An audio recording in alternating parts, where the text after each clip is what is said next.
So it took me until 23 years old to figure out exactly what it means to be a friend, or what it means, what you should be looking for in someone when you're going to call them your friend.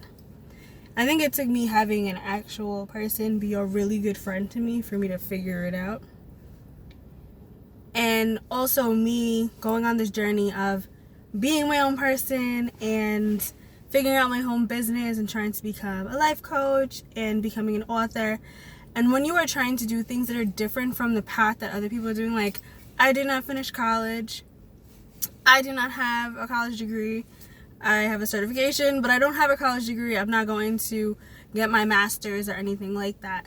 So a lot of people that I know are going to get their bachelor's, so I'm on a different path than they are. And I realized that the friend that I have, we're on similar paths. We both did not finish college. We have no intention of really going back to college for a degree. We'd rather go back to school for education purposes, like taking a course to better ourselves, to gain a skill, to be able to apply to our business, right? So that's point number one. We have similar interests and common goals to better ourselves, to create a business that is going to flourish, make money, as well as, reach a point of self-actualization, which is a part of Maslow's hierarchy of needs. And that is where you it's self-fulfillment, where you feel fulfilled as a person. Second thing is that they should be happy for you.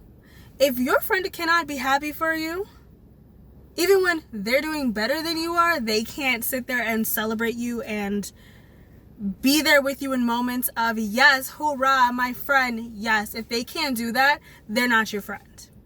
If they don't support you, they're not your friend.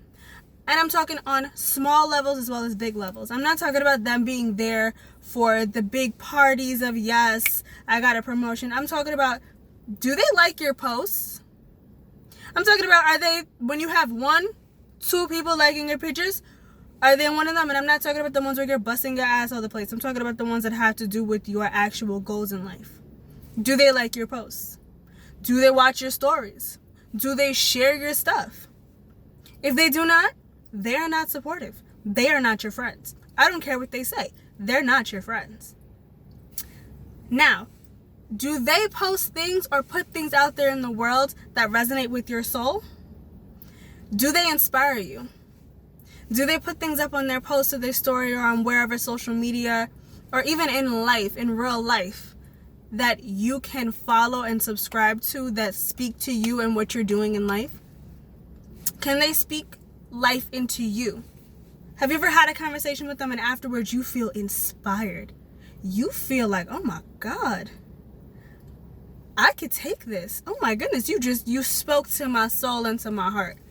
If they don't do that for you, you cannot consider them a friend. It's plain and simple. I'm realizing that a friend, to a certain extent, is a reflection, should be a reflection of you. If you cannot look at that person and see even a little bit of yourself in them, you cannot be friends. You can't. Because that person will not be able to understand you nor respect you, and vice versa. If you cannot see a little part of yourself in someone else, you can't relate. And your friends have to be able to relate to you in order to support you, in order to like your things, in order to be your biggest fan, because your friend should be your fan. Your friend should be able to say, nah, you don't need to be doing this. You need to be doing this, girl, because this. If your friend cannot do that for you, they're not your friend. If your friend is not going to come to you and say, you slacking, they're going to call you on your bullshit, they're not your friend. And if they're going to tear you down every single time you come to them for advice or for support, they're not your friend, boo. Send them back to where they came from. And that's all I have to say.